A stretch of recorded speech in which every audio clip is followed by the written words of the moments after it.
Are we live? Don says waiting.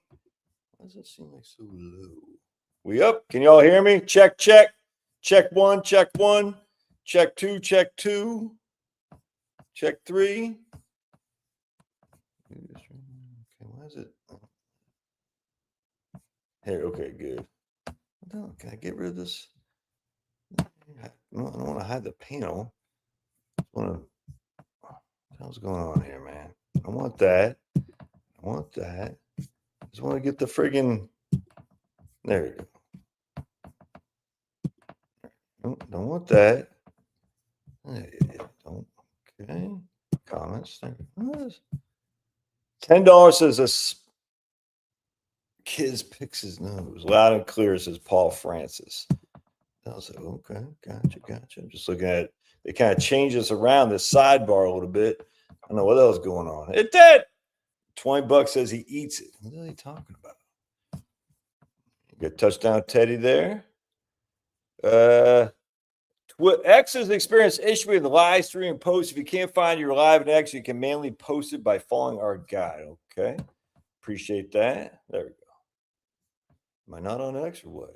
Right, there we go. Oh, I don't have my phone, because if I had my phone, you guys would not be able to hear me for some ungodly reason. All right. So I think we're live. Let's see what we got going on here. We got, yeah, it looks like I got two people on X. How dare they? How dare they? Let's make sure I'm live. There we go. All right, looks like I'm up there. Tariff-Haters. Yeah, all right, good. I'm on X. All right. I'm on X. I'm home to watch as Gweed Whitlock. All right, Gweed. I heard it on the X. Charlie Handball. Who sings that song? I heard it on the X. Who knows who sings that song? All right. My wife posted on Facebook, so it looks like I'm live on Facebook. All right, good, because this is important. We're going to go into some serious, all right, cool, anti-tariff stuff. Yo, ma. All right, cool. Looks like I'm there. On my other Facebook page, we shall see. Let's see here. Yeah, looks like we're there too. All right, cool, man. Looks like we're good.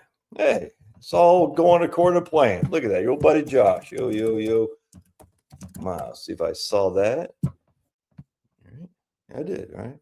Trump's going to bring in more money with the extra 10%. ZZ Top is right. He just raised it to 15%. He raised it to 15%, David Bordner. All right. For tariffs, yeah. Caddyshack reference. I don't know what that is. Oh, about the Simpsons predicted financial collapse after Trump. Get ready, folks. We'll see. All right, cool. All right, good. All right, sweet. There we go. Looks like we're good. Again, LinkedIn for some reason. I don't know why LinkedIn is not working. Now, the argument against what you're saying, this is what the anti-tariffs, the tariff haters will say, Charles, is say you don't need to buy those products. You don't need to buy them. Okay, that's interesting. All right, so let's start with a quick review of Days on the Family Farm. All right, this is from my old economics professor from Carrie Meyer. All right, I love Carrie, good friend of mine. I'll say good friend, but there she goes. She wrote me a handwritten letter. Oh, Carrie. Now, I cited this pretty thoroughly in my book, my last book I did, but we're just going to show you real quick the deflated farm economy. Before the end of 1920,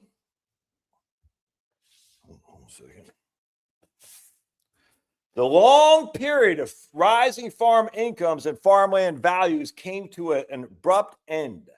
Farmers produced at expanded levels to satisfy export demand during the war and early post-war years.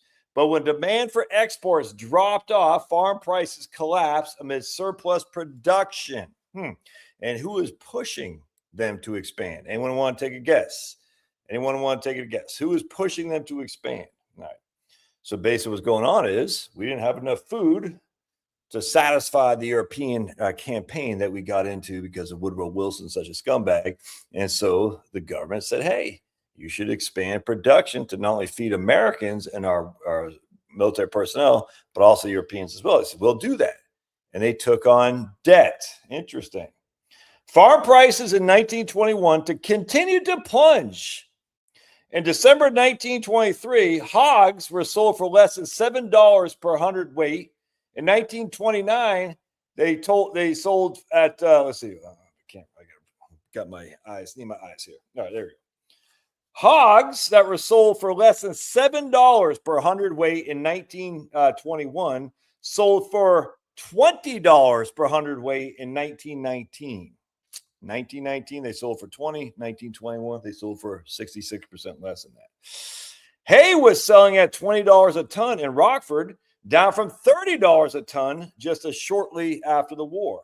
On average, the United States farm prices fell by 44% from the peak in 1919 to 1921. Thereafter, farm prices improved only modestly throughout the rest of the decade, settling in the late 1920s about a third below wartime highs. You hearing that? I'm putting this to you for a reason. So on average, the United States farm prices fell by 44% from 1919 to 1921. 1919 and 1921. Were there tariffs imposed then? No. Interesting. Thereafter, farm prices improved only modestly throughout the rest of the decade.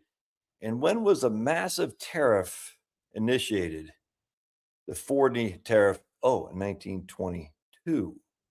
So all these people say the tariffs hurt farmers. No, tariffs didn't hurt farmers. A little bit. What hurt farmers was a massive decline before that due to overexpansion, funded by government credit. In fact, it's interesting here too, because we'll go into it right here. Immigration slowed substantially during after the war. Increased nationalism inspired laws to restrict immigration. Farmhands became more difficult to find. What do you think happens to labor wages when farmhands become easier to find? Oh, interesting. We'll get in that here in just a second. A young local man worked for this farmer, and the two men caught up on many jobs that had gone undone during the war. Will, the young man, had his wages increased by 1924 from $27.50 per month to $32 per month. Interesting. Even more damaging than the lower farm incomes, though, was a steady decline of the values of the farm. In 1920, an average farm in Illinois consisted of 135 acres with buildings had a value of $27,200. A decade later, that same farm was worth only $15,000. All farmers watched the value of their land fall, but those who had bought land during the speculative land boom during the war and post-war years, the early post-war years, found themselves struggling to make mortgage payments. They bought with government encouragement to expand, which raised the price of the land.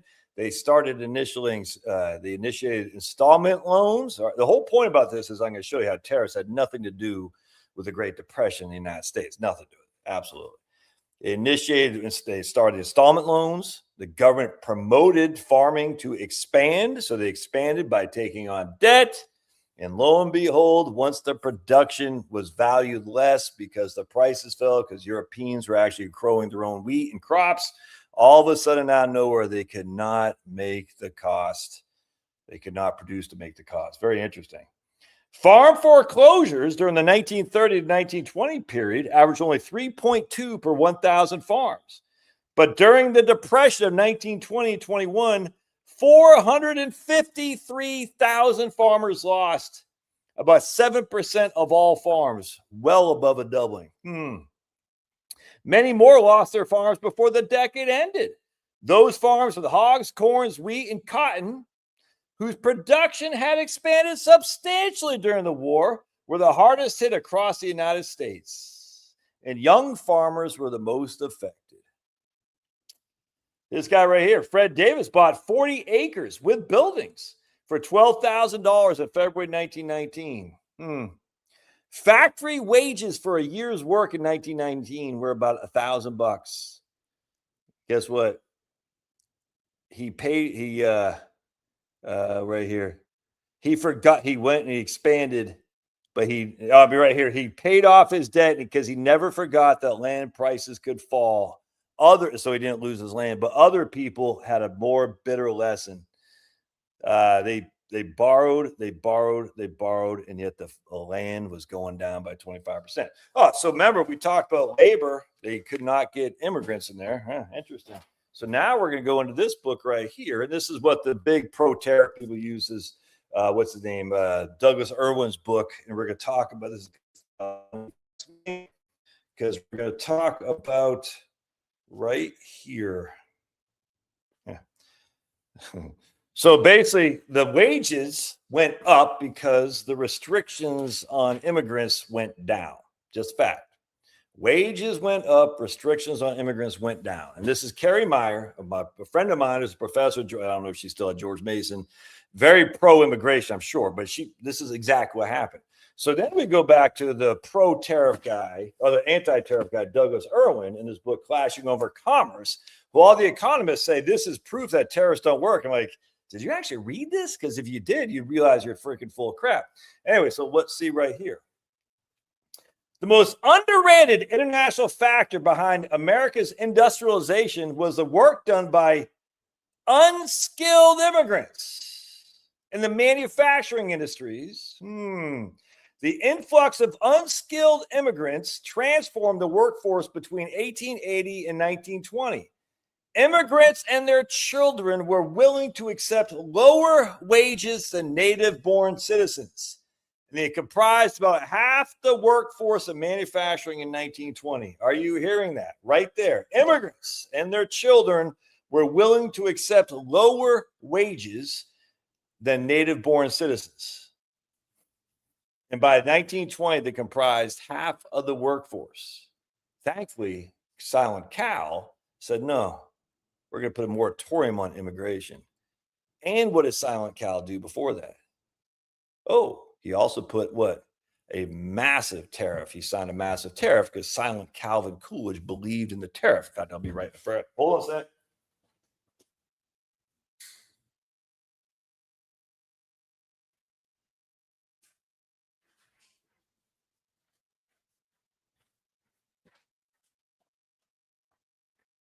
Because here's Silent Cal's autobiography, well, not autobiography, but Amity Shlaes, who had written The Forgotten Man.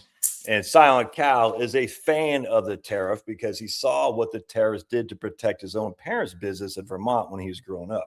And you can see right here. Anyway, very interesting. So we have a couple of things. We got absolutely unequivocal evidence that immigration hurt wages. Anyone who argues against this now is just full of crap. It's crazy. Immigration hurts wages.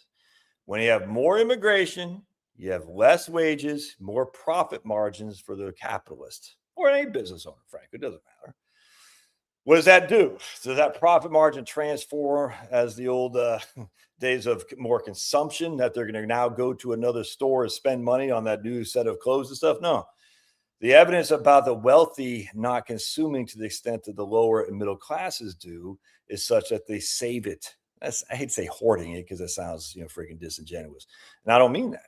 I don't blame them. But when you have a certain threshold of income, you don't do just random consumption as much as the lower people do it for the stuff they need to live on. All right. So anyway, so that's part one of this, because I find this very, very interesting that the economists who are anti-tariff, see, anti-tariff and pro-immigration are the exact same thing. What they want is they want cheap goods. And we can see what McKinley said. I don't have my phone here. Hold on a second. I'll look it up.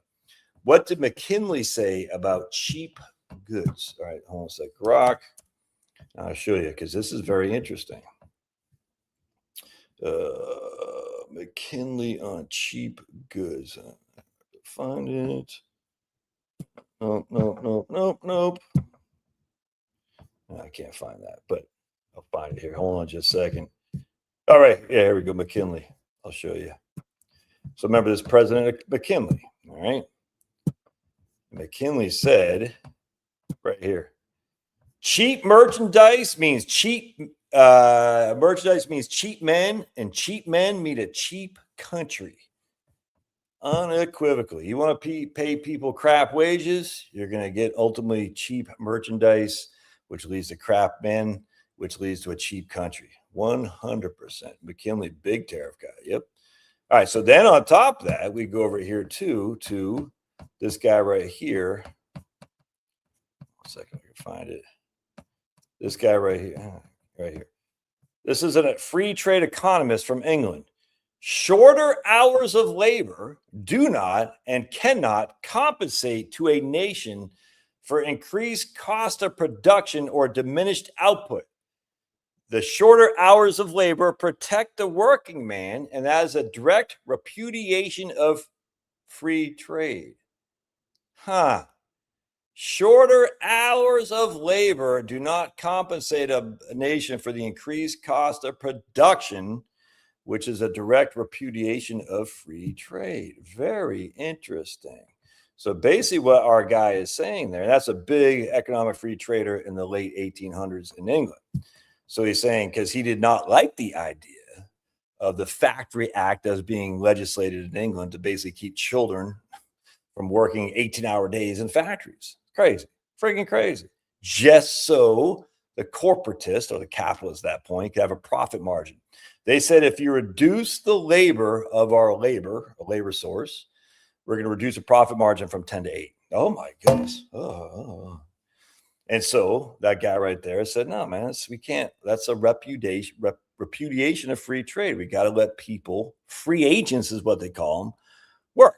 And so my thing is, I'm like, okay, so we got immigrants, cheap labor, forced labor for children, essentially. All right. What does that do? It lowers the cost of production because the number one cost for any business is labor. No two ways around it. So if we can't do it here, i.e. in Britain or i.e. in the United States, what's another way to do it? We send it overseas because China, Vietnam, they'll do it for nothing. And then we import cheap goods, which displaces our own people for the cost of the less labor. It's just basic stuff. We're going to import them here because they'll work for cheap, because they'll take jobs. Unequivocally, this isn't debatable. And if we can't do that, we're going to export the jobs over there so the capitalists can get paid more. And then what happens? Well, let me just show you what happens. It's crazy, man. How people look, I used to think this way. I used to be the biggest free trade guy there was. I did. And then you'll see, I'll go here, my profile here real quick. And we'll see Finnegan being silly. And then we're going to see a couple things right here. If I can find it. Bear with me, amigos. Bear with me. Bear with me. I will find it. And we're going to come down here. And then I'll post it here. Ooh, I got a couple things to post. Ooh, I do got a couple things to post. All right, actually, I'm going to show you. I'll share it with you. Tariff haters are no longer relevant. Oh, they're relevant, dude. They're relevant. Absolutely. I suspect the guy, hey, what's up, born again? Hey, let's say prayers. Father, Son, Holy Spirit, amen. Bless the Lord. Oh, not bless the Lord. That's a praying for dinner. Heavenly Father, we are just so grateful for your abundance. May we always remember those who have less than we do.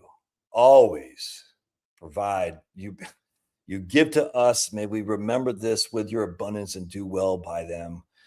Sharing the abundance you have given us, because to whom much is given, much is expected. For some reason, you've given us a lot of wealth as we live here in the United States. Please remember us to share it with those less fortunate, to pray for those less fortunate, to be a beacon of light for those less fortunate, and to always, always, always remember that you gave your son Jesus to die a horrible death on a cross so we could live for eternity. We pray in Jesus' name, amen. Anyway, born again bride, I tell you, big impact. I've said this every time I see her, but big impact on my life. Big impact on my life. Because she said, you read a lot. I do. She goes, why don't you read the book a little bit more. I'll never forget that. I said, yeah, I do, because I do. I literally spend every morning reading for 2 or 3 hours. What I do, it's fun. I like it. I wake up at 5 o'clock, get my cup of coffee, sit there, dog right here, dog over here, reading. Get my wife, bring her up a cup of coffee, make my kids and my one kid now lunch. They go off to school and work. My wife lunch. They go off to school and work. Sit back down, read some coffee or read. Usually about 9, I start thinking about videos to do and stuff. Usually have a call about 12 or 3. You know what I'm saying? So, but I'll never forget it, because I enjoy this. I mean, I get freaking books coming out my wazoo right here. And then Born Again Bride said, maybe you should read the Bible some more. I said, man, you're right. And anyway, last year I read the whole Bible. That was last year. And I'm going to read it again because it was solid. You can't just read the Bible once, because what you have to do is, when you're reading any of these books, by the way, is you got to look at what they're citing, especially the Bible. Especially the Bible. You're going to catch some stuff. You're like, that's not what I had thought or what I was told or what I believed. Because, Jesus cites Old Testament stuff, all kinds of citations of Isaiah. And you're like, I don't think that's what actually, you can't make that argument that that's what Isaiah is talking about. And then you'll start saying that doesn't, like, because Isaiah, there's some issues. Did Isaiah write the whole Bible, the whole book of Isaiah? No. Usually about chapter 40. Chapter 40 is a pretty significant change in Isaiah's tone. You're like, that's not the same Isaiah. And then he talks about, I think it was Cyrus or something like that. And Isaiah wasn't alive when Cyrus was king. So you're like, now that makes sense. And that's okay. That's okay. But, if you just read and it said Isaiah said this about that, you're like, well, let's go back to the source and see what Isaiah said. And then you start saying, well, okay, no, that makes sense. But that's kind of weird given what he just said in chapter 39. You're like, those things don't flow very well. You're like, there's something going on with that. And it's anonymous writers. It's okay to have anonymous writers. Yeah, that doesn't bother me, because at the end of the day, the core belief is Jesus lived, Jesus died, and Jesus rose again from the dead. Paul says it explicitly. If this didn't happen, your faith is in vain. People get all, I don't get it, man. I don't. You don't do that. I was like, okay, this weirdest thing. Especially the people, how do I want to say this? The people who say there is, they'll read James, but then they'll also say, and they'll read Peter and stuff, but they'll also say, faith alone. You're like, I get that, but I think with faith comes activity as well. And it seems to me kind of odd. Like, faith alone, you don't need to do anything. Then other people say, I'm a Catholic. So Catholics will speak, I'm a good person. I'm like, are you though? Are you? I mean, I don't know what God's going to do. I don't know. You know what I'm saying? But I'm like, are you really a good person? Who are you judging good by? Because we judge good by, the Lord Jesus. None of us are good. You know what I'm saying? So let's not say we're good. Ironically, Jesus says that. None of us are good. Jesus says that. So if Jesus is saying that, you're not a good person. I'm just telling you right now. Doesn't mean you're evil. Doesn't mean you're bad. But let's not think that just because you're a good person, you did enough good. You did 55% of good things you did and 45% of evil things, that God's like, yeah, it's all good, man. You're one above 500. That's not going to, I mean, it might, I don't know. Whereas Jesus says explicitly, no one is good. I'm not saying that. Anyway, so I don't like that. I'm a good person. I also like, whatever, man. I'm going to hoard all this money. I'm going to party like it's 1999. I got faith, man. So I'm saying it's okay. I mean, do what you got. I don't care. I literally, it's up to you. But what I'm saying, we just, if you actually read the good book and you actually take the time to read it and look at the references, I think it'll make you a changed person. I really do. And it's fun. It's hard. New Testament's easy. Old Testament's hard. You're like, what the hell's going on here? Ezekiel, you're like, what the? Can't keep track. You know what I'm saying? But it's good. It's a good exercise, and you can do it. There's no reason you can't do it, and you should. And that's why my man Jack Posobiec posted the other day. What did he say? Nowhere in the Bible does it say to fast. It was such a, dude, that guy. Nowhere in the Bible does it say the fast, is what he said. And all these people were screaming bloody murder at him. You're just an idiot Catholic. You're so stupid, blah, blah, blah. I said, how does people not, then they'll start quoting where it says to fast. I said, do people not see what he's doing? I was like, my goodness, man. Like I posted on my Facebook and I said, what's the oldest book in the New Testament? Is that what I said? I said, yeah. think it's Thessalonians, first Thessalonians. I can't even say it. Yeah, I think it was. I can't remember. I posted that, and I just wanted, and I hid the comments of people who said it because I wanted people to actually look it up. Because once you look it up, you can be sucked in. You'll be sucked in to look at it more. It's great. Anyway, all good, all good. Now that we're at the end time, we're not at the end times, man. But misguided. I'm a good person, but misguided. Huh? I'm a misguided. Deplorable, same here. Bible's so different from 100%. 100. Thessalonians, there you go. Thessalonians. I think, is that how you say it? I don't believe we're in the end times, but I don't know. As I always found, it's surprising. They don't teach you at church about the Bible when it says a passage that they don't teach. Yeah, it's weird, man. I grew up in an evangelical church and was taught specific passages. And when I came to adult, I read the Bible twice. Could not believe it. Dude, that's where the Muslims get us, man. That's where the Muslims or the atheists. The atheists are kind of yesterday's news. Atheists are losing. It's great to see. Muslims are, I hate to say on the ascendancy. I'm not too worried about that, but there is more of a movement towards Muslims, Islam, than atheism. Atheism was, so 2010 or 20 aughts or whatever. Richard Dawkins, all those guys. I mean, it's just silly. The whole thing of evolution, it's just dumb. I mean, let's just call a spade a spade. Evolution is stupid. Just admit that. Anyway, the point being is everyone's worried about the atheists in school. They're going to teach you about atheism and talk to you about things you never heard before. And you're like, yeah. The Christian apologists were able to beat that back pretty simply. The drawback by the Christian apologist, and look, I went to, they had our what's his name, RZIM ministry down here, and I went and I loved it. Rafi Zacharias, he was a great man, flawed man, but he's a great man. Yes, he committed some bad stuff apparently, and that's not good.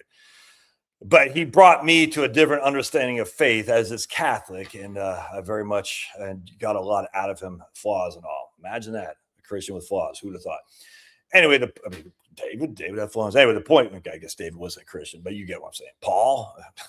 Anyway, the point being is at the end of the day, the apologists still, they don't fight the way I would like them to fight in terms of, okay, what are the challenges? And some do. Andy Bannister up in Canada, freaking crushing. He speaks Arabic. He's a Muslim scholar. Just guys kicking ass and taking names. So he's not afraid at all of the Muslims, because the Muslims come out, you're very cocky, very cocky. And for many Catholics, or Christians, but Catholics in particularly, they're not familiar with their own book at all.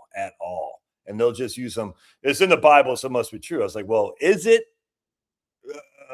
like pray for Israel and Israel pray for you? Is that really in the Bible? No, it's not.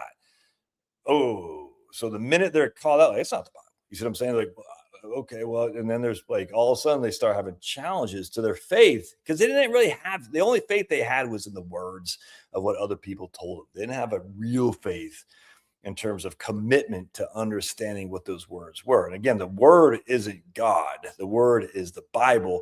God is God.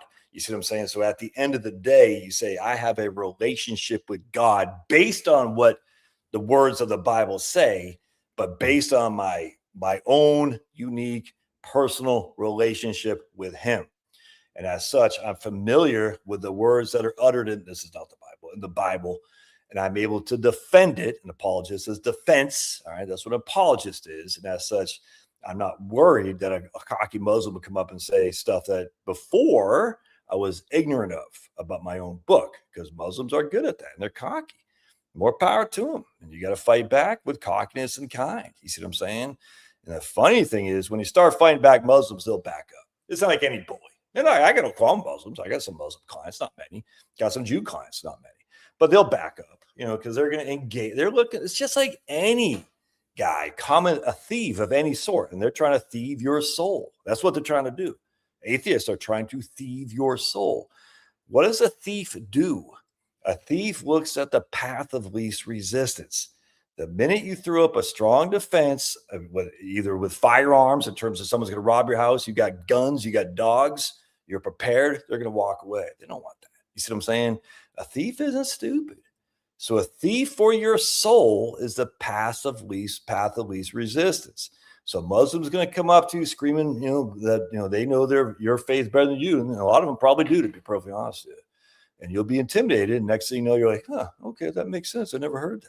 Wrong answer, dude. Wrong answer. You better know this, and you certainly better make your kids aware of that for sure, especially if they're going to college, because now they're going to take it on both sides, atheism and Islam. And you can't have that. So you got to say, no, here's the foundations of our faith, which is Jesus is the Messiah, unequivocally the Messiah. But how do you know he's the Messiah? Well, you say because 500 people he spoke to, one of them, if not the most historical figures there are in history. This is not debatable. The Bible isn't just a faith-based book for, the Old Testament, New Testament for Christians.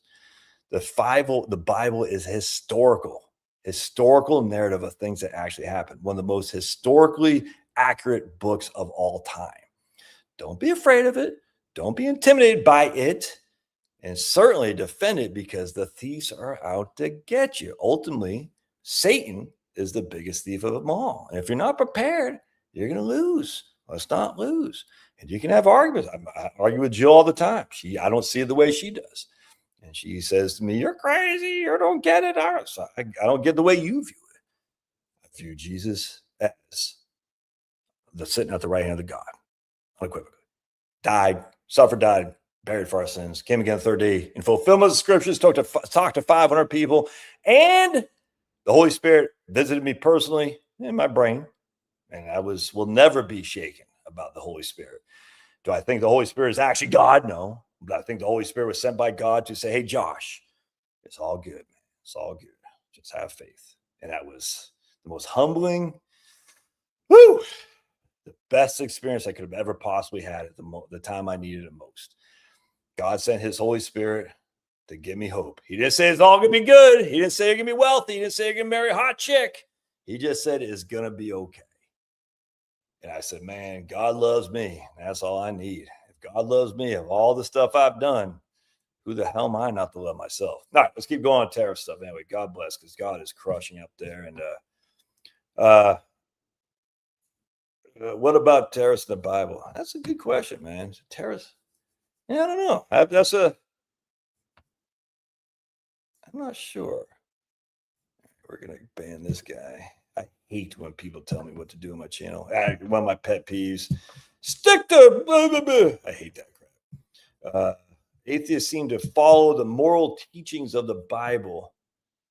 Yeah, I don't think atheists are amoral people.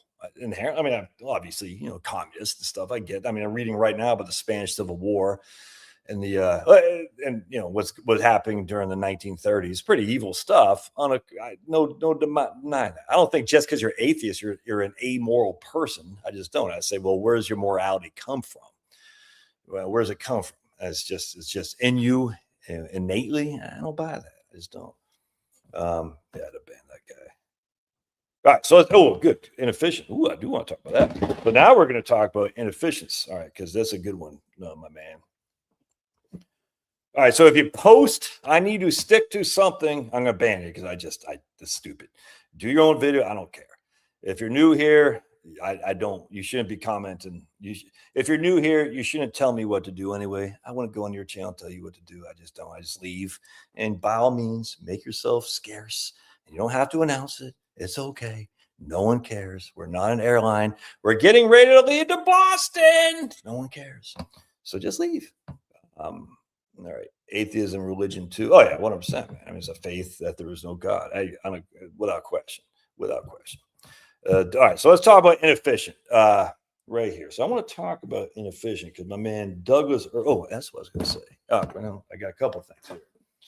So what I found very interesting in the free traders more than anything is they're going to say right here.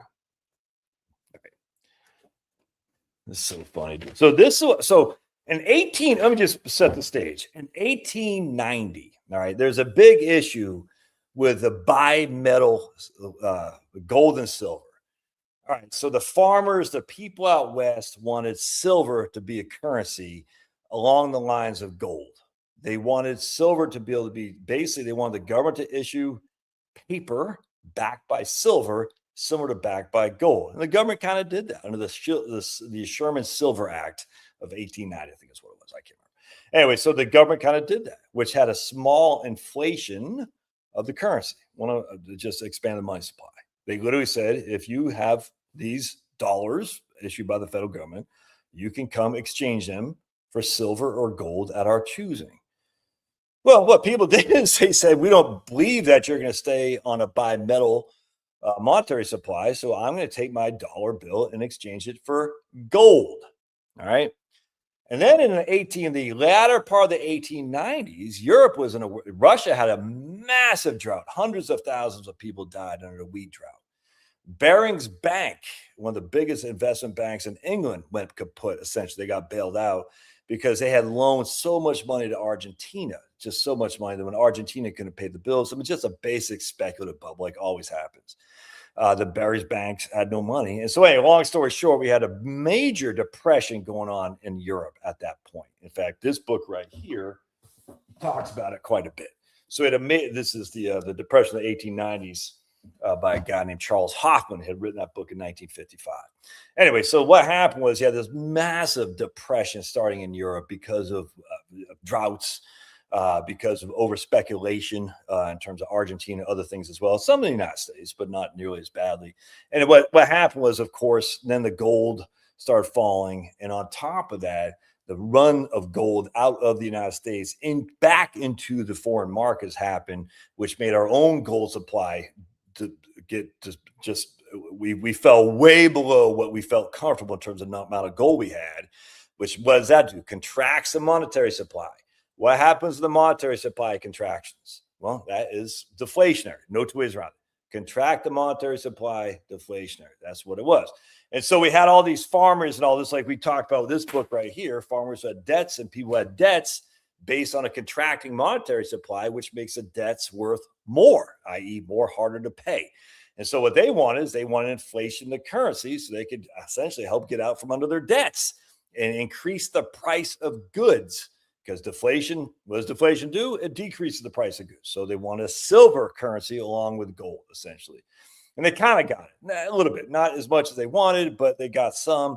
And as such, people got dollar bills. Essentially, it wasn't quite what we consider dollar today. And they went back to the bank. And they said, give me gold. I don't want silver for it. I want gold, which had a bigger run on gold money going out the door. All right, so now the contraction of supply is going like crazy, the big contraction, which is starting to affect the United States. About 1882 or something like that, the latter part of 1882, 1892, we're starting to see some contraction. But even then, in 1882, the businesses were still, hey, things are pretty good. So no one really saw it here in 1892, a little bit, but not much. The business is still reporting that, hey, things look pretty good. All right. And then what happened was we had what's the name? Grover Cleveland got elected. They get rid of the Silver Sherman Act. Something else, I forgot what else happened. But I think we talked about it here actually. But a couple other things happened, and the economy was just going hell's bells. All right, down. The economy was just sucking wind, dude. And it didn't really get under that until about 1895. Remember, 1890, McKinley had his tariff signed, the McKinley tariff bill, a significant tariff bill, significant. The economy is still doing pretty good. Still doing pretty good in the United States. Had no impact on the economy. Economic output was still growing. Jobs were still were out there and whatnot. So the McKinley tariff had no impact on the U.S. economy whatsoever. Just none. All right, so we can stop that. Did it McKinley lead to mass growth? No. Did it lead to mass depression? No. Did it lead to mass inflation? Of course not. It didn't do any of that stuff. So we can, in fact, I'll show you here right quick. I think I got it up here. Show you because I did just have the chart. Yeah, here we go. So I'll show you this chart on the McKinley tariff. This is important to understand because you're going to hear these people I don't know if they're ignorant or just don't know what they'll talk about. I don't know, but let's see if I can't find this. Do I not have it? Okay, a window. Yeah, right here. All right, so here's index of general price level for the United States. All right, so hopefully y'all can see. Yeah, you can see that. All right, so here's the index of general price level of the United States, and what you're going to see here is you're going to see the McKinley tariff happen right there. That's McKinley price level. Oh, it goes down. Well, why did it go down? Because we started to have a pretty big run on gold currency right there. Then we have the Dingley tariff right there. price level, we're starting to kick back in. Price level is expanding, not by much, but it's expanding because of massive expansion of the economy at that point, which I want to get to it again here in a second. Federal Reserve was created, and people say, look at that inflation by the Federal Reserve. Look at that. That's the Fed right there caused that inflation. No, that was a World War I. Just Federal Reserve did not lead to this mass inflation. It's silly. So not only did the Federal Reserve not lead to that mass inflation, McKinley certainly didn't lead to any inflation. Dingley didn't lead to any inflation, i.e. attributed solely for the tariff. It's just stupid. And then you have right here, foreign tariff right there. Now, foreign tariff, you see some inflation. All right. Is that because of tariff or is that because of expansion? Well, it's because of expansion. Is that because of expansion, because of increasing tight credit, loose credit? Yeah, probably some of that for sure. But, we have expansion going on. You can't say it's because of tariff that caused inflation. Silly. It's dumb. But we had massive growth. On top of that, we had no immigration too. And then right here, you got Smoot-Hawley. So you can see already right here, the economy's fallen and Smoot-Hawley kicked in. And people are going to blame all this for Smoot-Hawley as opposed to FDR's crazy policies. That is just stupid. But anyway, be that as it may. So here's the major tariffs that we had, and none of them led to any mass. It's just this. I mean, you could say, hey, Smoot-Hawley is a contributing factor.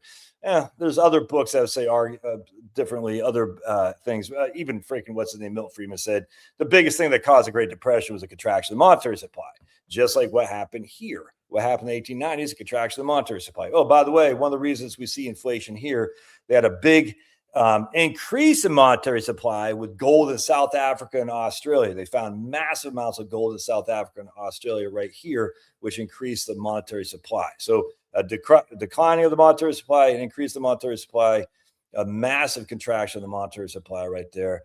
Even Milton Friedman says that was essentially the cause of the Great Depression. What caused that happen, though, was obviously speculation in here, not just the stock market. We already talked about the farmers getting hammered because they expanded during the World War I, and they took on loans. The first installment loan, they could take on loans longer than they were able to before. The minute Europe got back on its feet, our farmers who had debt were just crushed. It's crazy. Anyway, so let's keep going here. Because I think that's incredibly interesting to know. So that's McKinley. All right. So I just want to point some out if I can stop. Wait, it stops right there. All right. So now we're going to go into what this guy says. So remember, 1897, the Dingley tariff was passed. All right. And the Dingley tariff, we started to see massive growth in the economy. Let's see. Hold on just a second. All right. The tariff made such a discussion of the Dingley tariff that made a positive contribution to Americans' economic growth. Again, this is the anti-tariff guy, Douglas Irwin. No one reads his stuff, but they all say Douglas Irwin's against tariffs. Okay, and he is stupid. There are other reasons to believe that import duties may have detracted from U.S. economic performance. So we've discussed how tariffs helped economic output, but he's saying, well, there are reasons that it may have hurt economic output. Okay. As already noted, tariffs on capital goods made investment spending more costly and less efficient. Okay. The high cost of basic iron and steel hampered the development of downstream industries such as tin plate. I was like, really? Because if you actually look at the cost of pig iron, tin plate and stuff, you're like, I don't really see it, Douglas Irwin. I don't really see it because we can actually see Charles Hoffman's details and we don't see a major increase in that. It's kind of interesting, but okay, we'll go with it. That's fine. Let's see. And raise the cost of construction and transportation services. In addition, this is where the tariff people, this is why they love tariffs right here. One word. Protection tended to encourage the survival of smaller, less efficient firms in a given industry rather than larger, more efficient enterprises, thereby reducing an industry's average productivity. But then he goes on to say, unfortunately, there's been little economic research to quantify these factors. You see what he's saying, right? Y'all see that? In addition, protection tariffs tended to encourage the survival of smaller, less efficient firms in an industry rather than allowing the larger, more efficient firms to basically take hold. Huh. What does that mean? What does that mean? Less efficient firms. What's efficiency? What is efficiency? Let me show you actually, if I can find my Alexander Hamilton quote here. Or where was it? I'm not right here. Right here, I'll show you. Blink. So here's from a testimony in Congress by Congressman in Maine. Very, very interesting. Who says right here, the sole idea of the political economist has always been as low wages as possible, as long as could be, and a product. I can't see my whole thing here. And a product as cheap a price as possible. That's a sole thing for an economist. As low wages as possible, as long as could be, and the product to be as cheap as possible. Efficiency to these economists is getting the profit margin the highest, i.e., with the lowest cost, the lowest output. That's what they want. That's efficiency to the economist, and efficiency to the business owner. He wants to have the highest profit margin. It's not efficiency for the countries necessarily. So let's keep going because I think it's important here. That's him. We're going to go right here to this guy. Same guy. Right here. Oh, I did that one. 1 second. Oh, right. No, I got to get rid of that. Oh, what did I do? There we go. Right here. 10 years ago, I'm going to read this right here. It was equally true at the same time, every boy who graduated from college graduated a free trader. And that everyone who afterwards became a producer or distributor of our goods became a protectionist. That's the same guy, because he's recognizing there's more efficiency isn't the driver necessarily if I lose my business. I don't want to lose my business just because it's less efficient, especially if I got to lose my business to overseas. And then he says, I can't remember what this one says here. Is that the same one? Hold on a second. We view with tolerance what great masses of our fellow men are doing and assume that they are probably right instead of assuming that they are probably wrong in matters which so deeply concern them. We view with tolerance what the great masses of our fellow men are doing, that basically they know what they're doing, and we don't need to tell them. All right, so let's keep going because it's going to get better here. All right, so we got that. And then I want to say, let me show this right here. Posted on my various feeds. I said, well, this is weird. One of the anti-tariff giants in economics, Douglas Irwin, said that in his book, Clash Over Commerce, in late 1892, the failure of the Barings brothers, a major investment house in London, precipitated an outflow of gold from the U.S. and with it a sharp monetary contraction. Now, my limited vocabulary, because I'm from Maine, to precipitate means to cause something to happen suddenly. So imagine my surprise when I learned that Barings brothers actually nearly failed in the late 1890s, 2 full years before Irwin said it participated in the monetary contraction in the United States. In fact, in his book, The Depression of the 90s, Charles Hoffman states that the downturn in England started after September 1890, preceding the Baring failure by a month. And then he goes on to say, as in Britain and Germany in 1890, economic activity actually started to contract in the U.S. before the Baring crisis. But by the summer of 1891, the economy in the United States was recovering rapidly.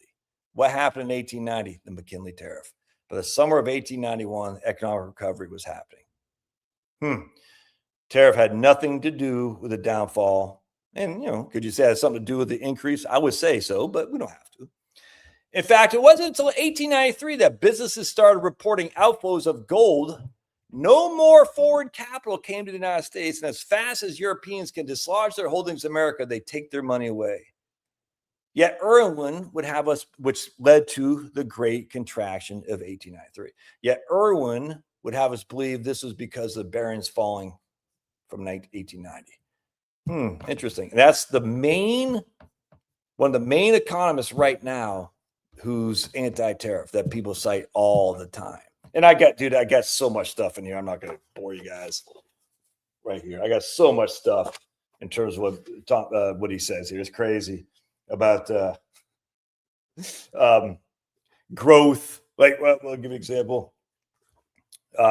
If protective tariffs were not responsible for America's economic growth, what was? So he's basically acknowledging that America grew with protective tariffs, but he's saying they weren't responsible.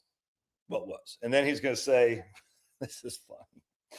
The United States was an enormous continental market with abundance of resources waiting to be filled with people.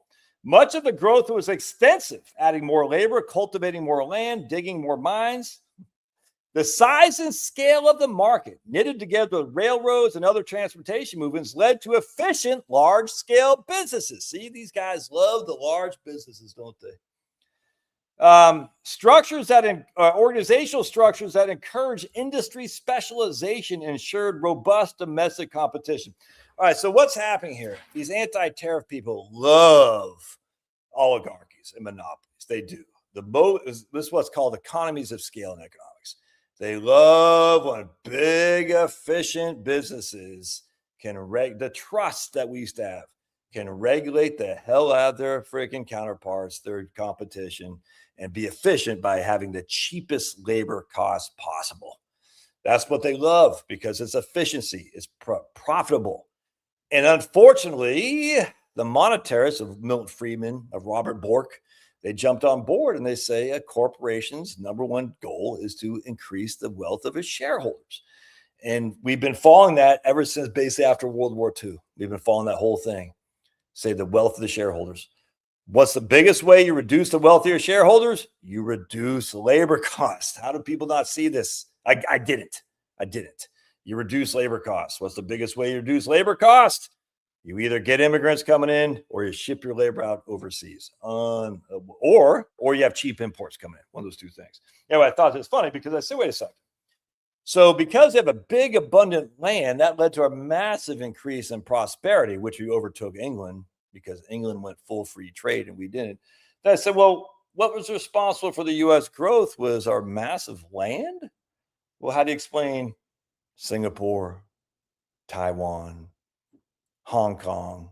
How do you explain those places? Japan, South Korea. Interesting. Because they had massive growth in their economies too, all by different mechanisms. Hong Kong was basically a 100% free trade, but Singapore, Taiwan, South Korea, Japan, they weren't. They had heavy government regulation, protection of industries, maybe not specific tariffs, but certainly subsidies, protection of industries, a lack of foreign direct investment, and whatnot. Very interesting. So anyway, he makes the claim that U.S. is basically bound to become successful. Hey, let's keep going back to did I see the fixes? Yeah, I saw that about Lutnick. I don't know, dude. Whatever. I mean, they bet against. I mean, he made a bet against whatever it was, tariff refunds or something like that, and he's going to make money. His family is, dude. 10% for the big guy. Once I realized 10% for the big guy is no one means anything, I don't care. I just don't. But we should be.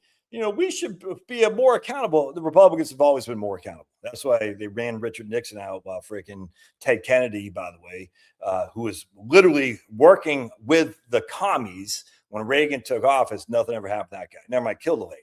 Never mind, had a waitress sandwich with Chris Dodd and whatnot.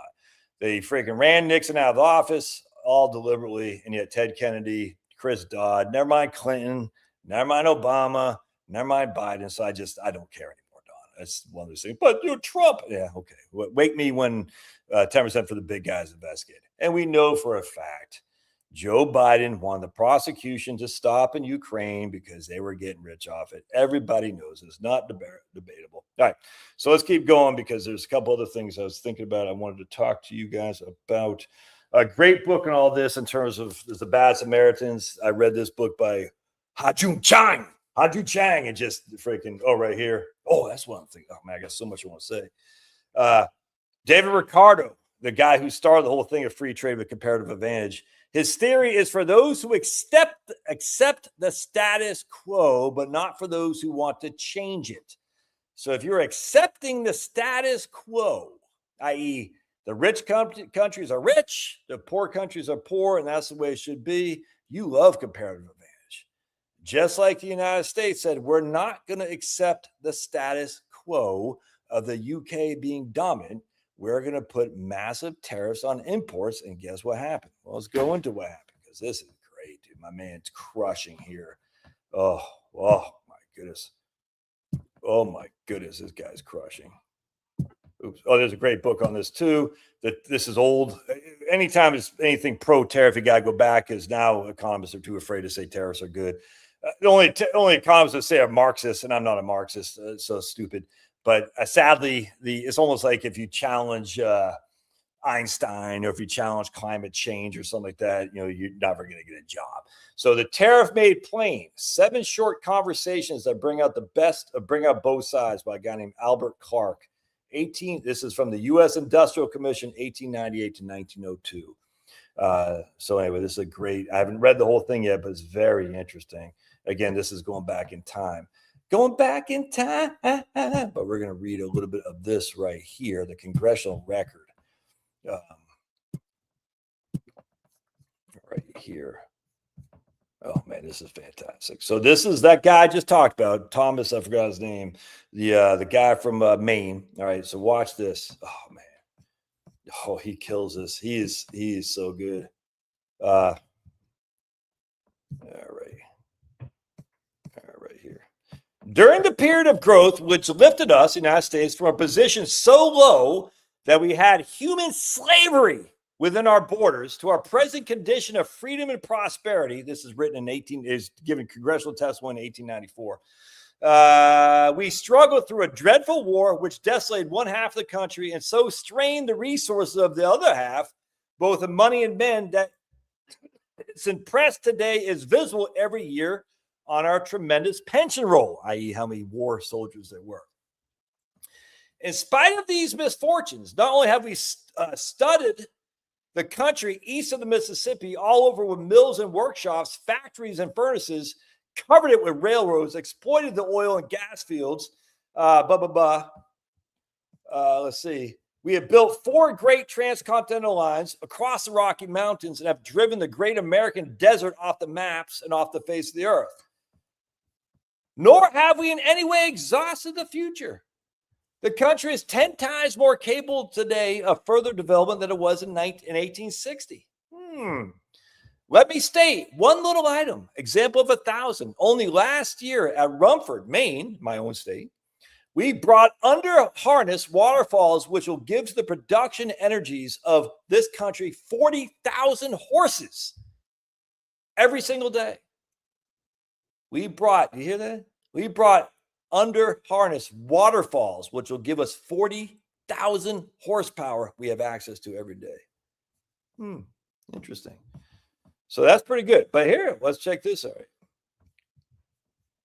Here is a cold-blooded Englishman who is talking of the not unreasonable hope which his countrymen entertained that the greatest market in the world, and probably the world's history, is once again to be found lining at the feet of British industry and commerce.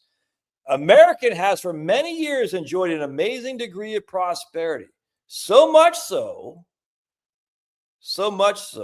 that he has to use the words of Burke to say he came and describe it. So what he's saying is, after 1860s, we had such a massive economic growth, expansion, and output that the Brits were desperate to have our market so they could sell their products. Does that remind you of some other countries who are desperate to want us to consume their products to sell to us? That's Britain, by the way. All right. Here is a little book of letters of an editor. Mr. Carr of the Cardiff Mail is full of expressions of surprise over the wonderful country phenomenal prosperity, extent and strength of the enormous interest created by the American policy of protection. Only last November, an English lecturer, fresh from 3 months' visit to our country, addressed the Textile Society of Bradford, England. Here is what an interest of trade. Basically saying how we're protecting right here. Bradford must have watered at his detail to them the hopes he had that such fruitage would be lifted by their very lips. 65 millions of people who spend more money on dress than any other people on earth. Remember, he's given a speech to the textile industry, which makes clothes. He's talked about the American populace, 65 million people. This is 30 years after Civil War, who spend more money on dress than any other people on earth. So he wants to get in he wants to sell us stuff. But Editor Carr, already quoted, says this country is the paradise of the working man. All the bigotry of free trade cannot wipe that out. The real truth of the matter is that in this country, a working man earns twice as much as he would in England, and the cost of his living is about the same. Even in the matter of clothing, the difference is not great. So he's making twice as much, but his cost of living is the same as Englishmen. So let's keep going here. Lest anyone doubt the condition of our laborer, and knowing that to many men the declaration of a tariff reformer imports absolutely verify, I cite my eloquent association of the committee from New York. Is not, let's see, I want to go down here. Right here. We may safely assume that a country which has become in the last 30 years the richest country in the world as a paradise for laboring men does not need to try any dubious experiments. A good thing in this world of disappointments is not likely left. A better thing we should desert with more reluctance, and nobody but a misguided man would leave the best thing ever known in the history of the universe unless he had a glimpse of the future. We don't want to get rid of the tariffs. We don't want to change the history of the last 30 years and the principles of 100 years because some gentlemen, especially gifted with sonorous voices, have distributed epithets. We are not going to risk all upon frequence of ancient platform speeches upon loud outcries and abusive language, because protection has given us this wealth that we have. Right here. This is great. Because he talks about England. Right. The fairy. See, I'm not going to find it. Shoot, I wish I can't highlight it here. But anyway, England was a country where, in the main, the raw materials were scanty and few in number. Even the raw material of labor, wheat and other breadstuffs, could not be produced within her borders in sufficient amount for the consumption. Naturally enough, her theory of low prices for labor prevented a reasonable division of the tremendous increase of productivity caused by the steam engine and restricted her own market.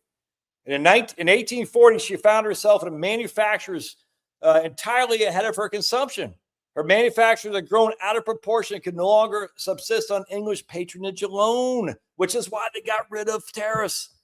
They went to completely free trade because they were growing. They said we can't restrict exports and imports. And then what happened in England? They fell apart.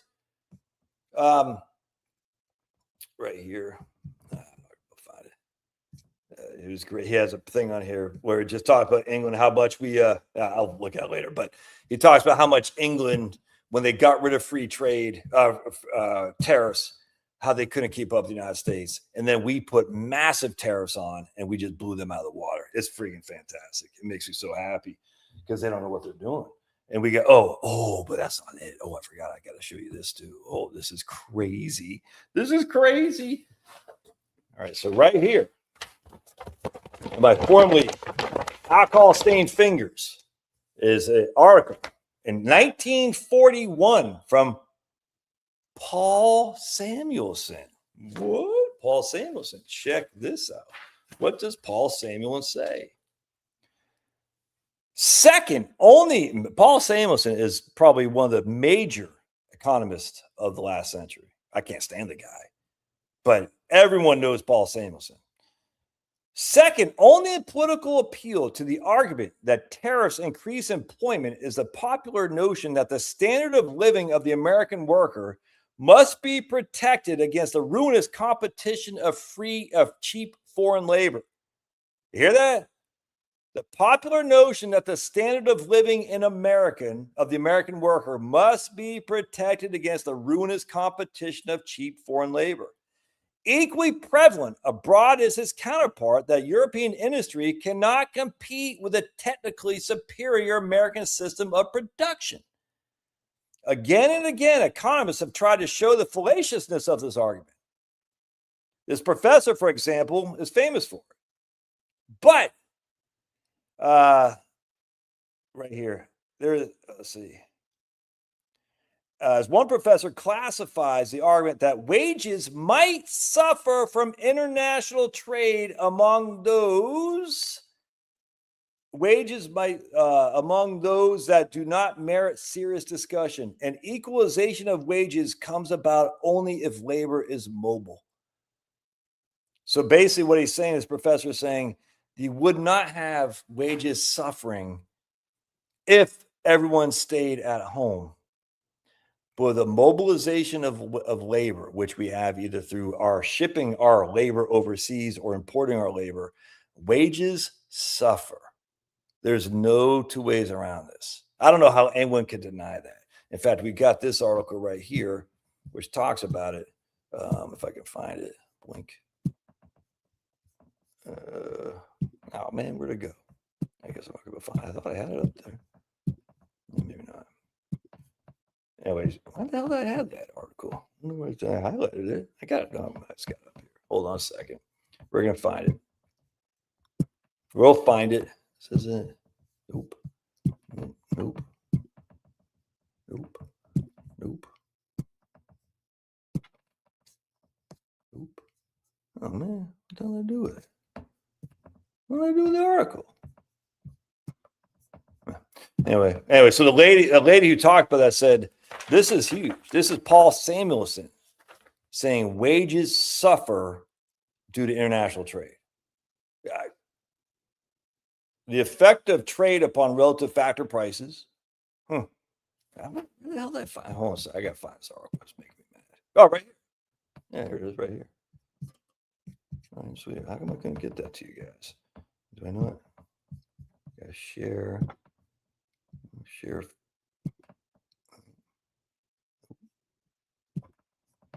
camera, phone, share screen, window.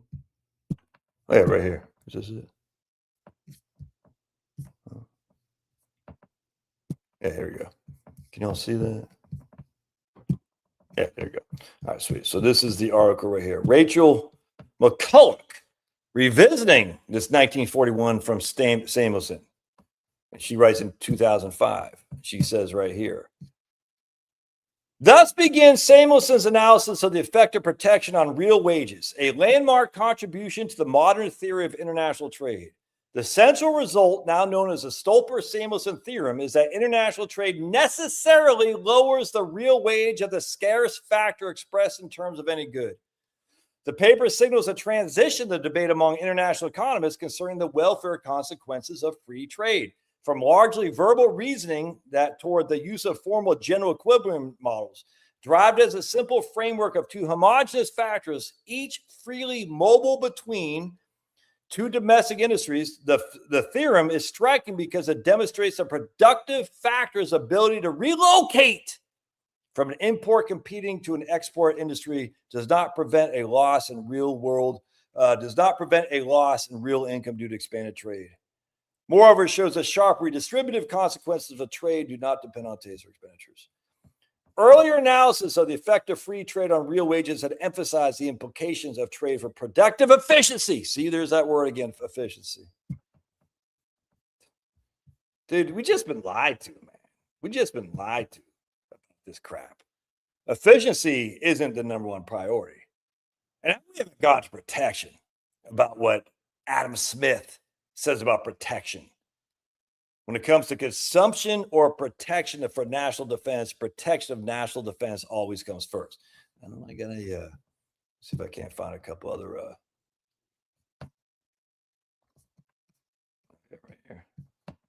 We just want cheap stuff from China. Right here, I'll show you. This is Alexander Hamilton right here.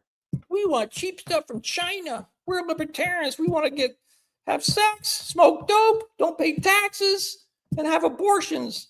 Alexander Hamilton. The independence and security of a country appear to be materially connected with the prosperity of manufacturers. Every nation with a view towards these great objects ought to endeavor to possess itself within all the essentials of a national supply. These comprise the means of subsistence, habitation, clothing, and defense. That's Alexander Hamilton right here. Let's see here. I'm not sure what that is. Keep calm and tariff on, says the White House. That's what I'm talking about. History has shown that the single most important thing that distinguishes rich countries from poor is basically their higher capabilities in manufacturing, where productivity is generally higher and where productivity tends to grow faster than agricultural or services. Yep. Right here. Not all heroes wear capes. This is Brian Kaplan, a big libertarian. This guy right here, he took the court case to Trump, where Trump lost in the Supreme Court. And I said he is a hero. He is a hero. Why? Because he just brought us universal tariffs. Universal tariffs at 15% now. So he got rid of targeted tariffs, and now we have universal tariffs. So Brian Kaplan and the other libertarians say, I know it's a team effort, but still, not all heroes wear capes. And this guy says, he says something about, it wasn't just me. But now we got universal tariffs that are higher than what Trump was doing before, 100%. Right here. Here's a leftist. This is from the Economic Policy Institute. They used to believe in tariffs. Tariffs can help internalize the social costs of fragile global production chains otherwise created by profit-maximizing corporations. Again, efficiency seeking. In short, tariffs are a valid and often useful industrial policy tool that can narrow and targeted protection for key sectors. I don't like the target. I like the universal. That's okay. Right here. But then he goes on to say exports fall when tariffs are introduced. We don't have any evidence of that. We don't have the evidence of exports falling. I can show you my book here. The number of exports that went up was insane after we got our freaking tariffs in 1897. I'll show you. This is freaking nuts, dude. And you guys are going to have a hard time seeing this.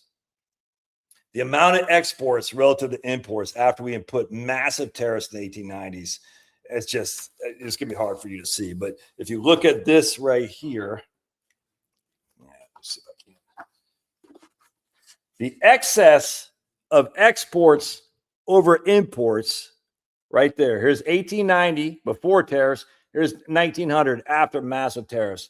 Look at that. 69 to 543.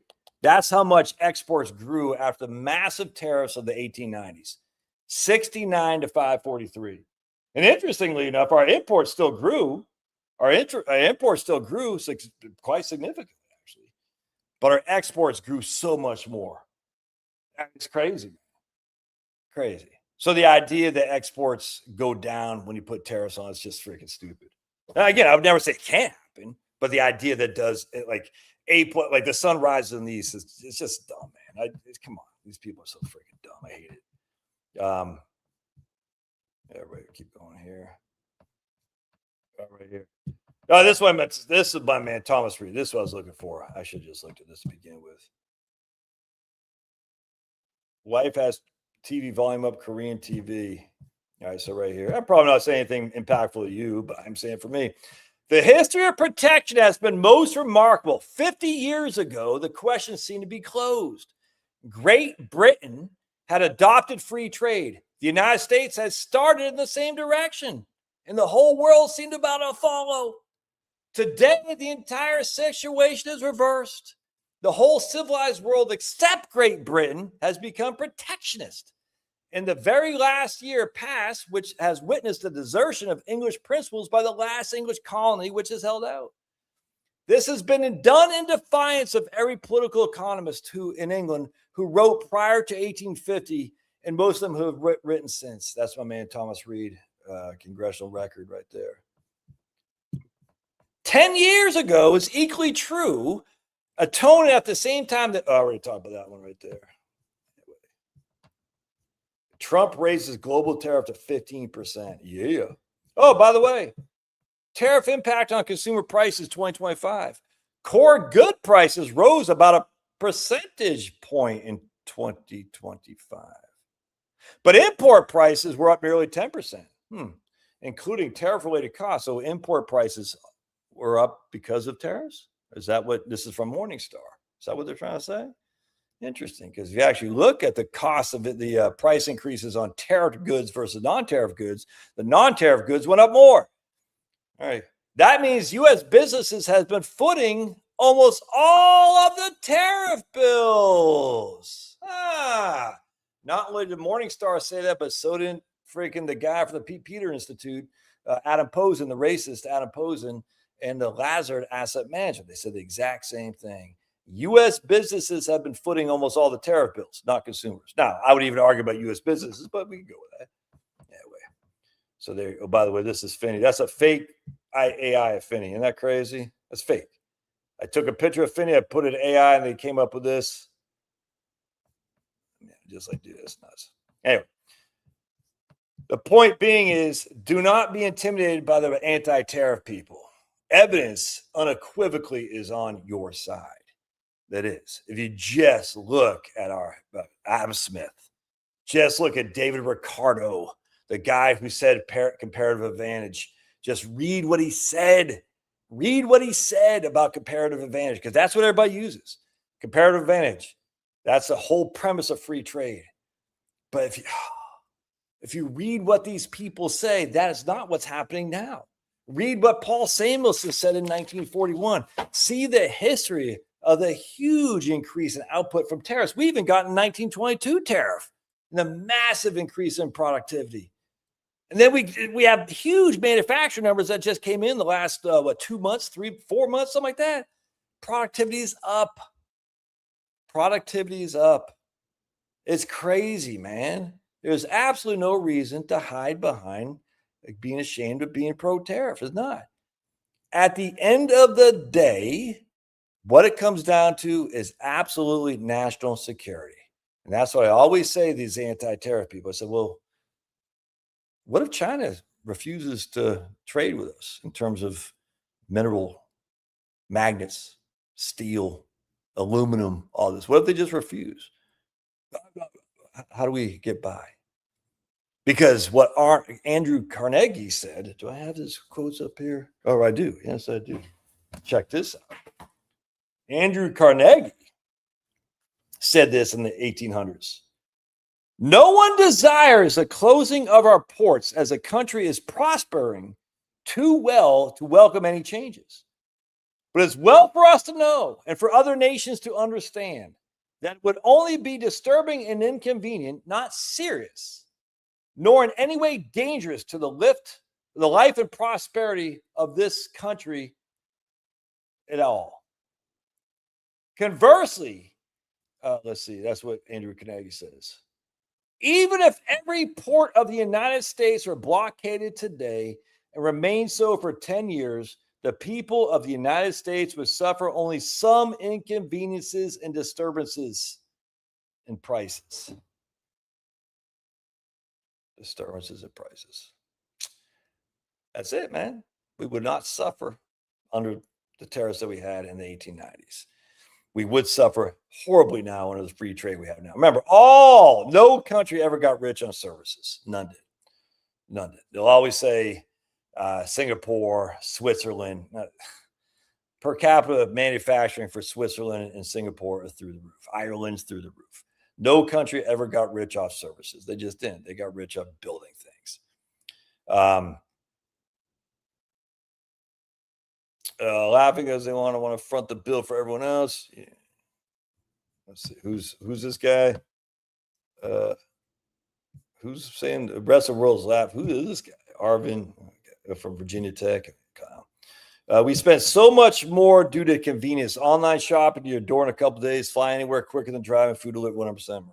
Absolutely. And that's the funny thing is people like, it's so hard now. I'm like, is it though? Is it?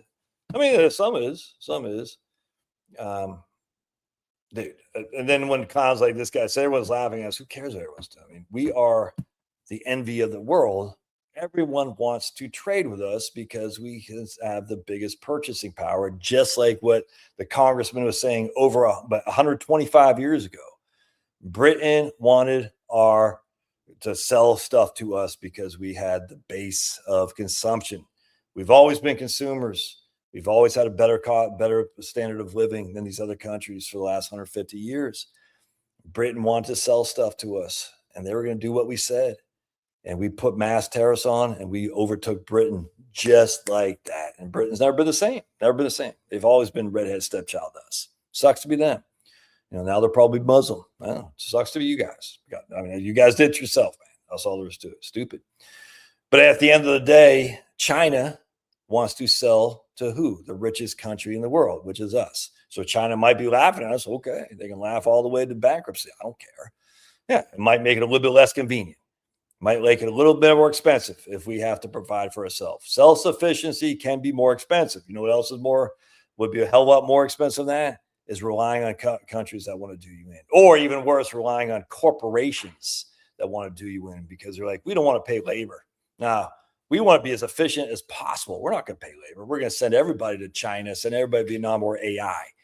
That's what we're going to do because it's free trade. So screw all that. Anyway, all right, I can get out of here, my friends. That's dude, the more I read on tariffs, the more what I'm saying. The U.S. has by far the biggest market. It's not even close. But China's going to sell all their bonds. Their bonds, they own less than $1 trillion of our debt. No big deal. No big deal. Even if they're selling, what are they going to do with it? Oh, like, come on, man. This is so freaking stupid. And we still are manufacturing. Don't get me wrong. We reproduce stuff, but we don't produce enough to be self-sufficient. We just don't. I don't want to rely on any other country either.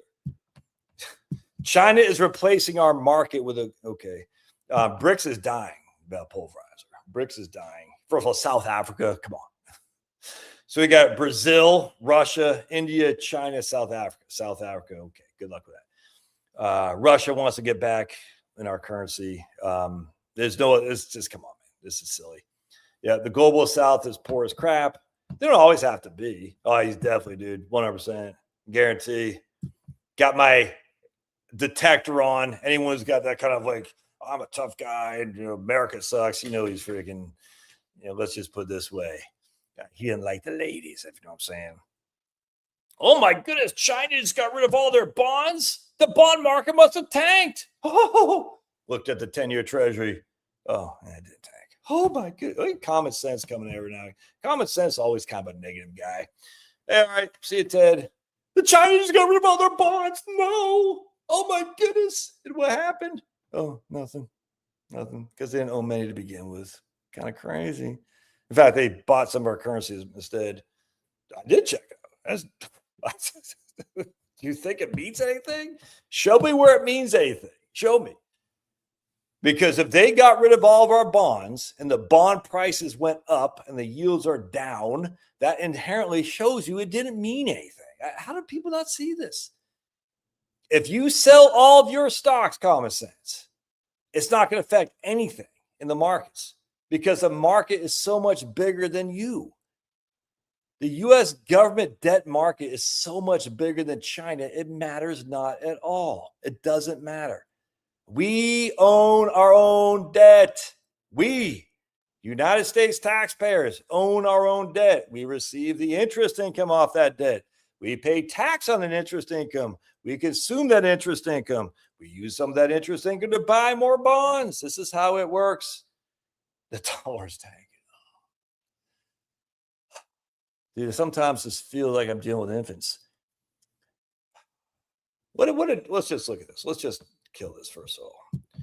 China just got rid of almost all their bonds. All right. So the first premise is common sense is saying is China sold their bonds, i.e. they don't want anything to do with the United States because the United States is bankrupt or whatever. I don't care.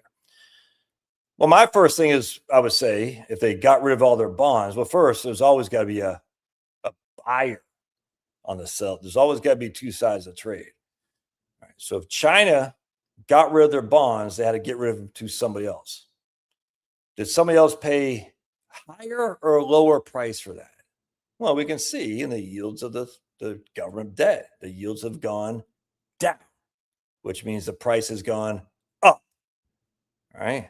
So if China got rid of all their bonds, someone else is willing to pay a higher price than what they were before China got rid of all their bonds, first and foremost. So then this is what people do all the time, these anti-American people. They'll say, but that's why the dollar is crashing. Well, that don't make any sense, because you said China got rid of all their bonds and the bond prices went up, meaning China had no impact on that at all. None. They own the bonds.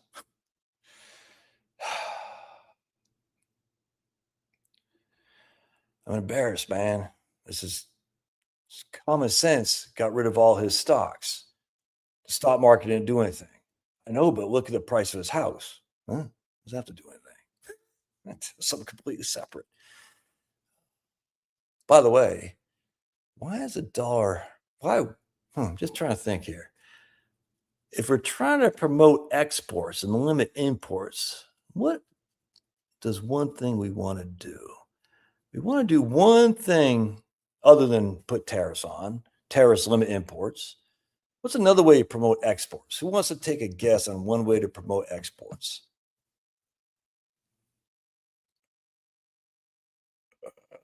It's not a major holder of debt.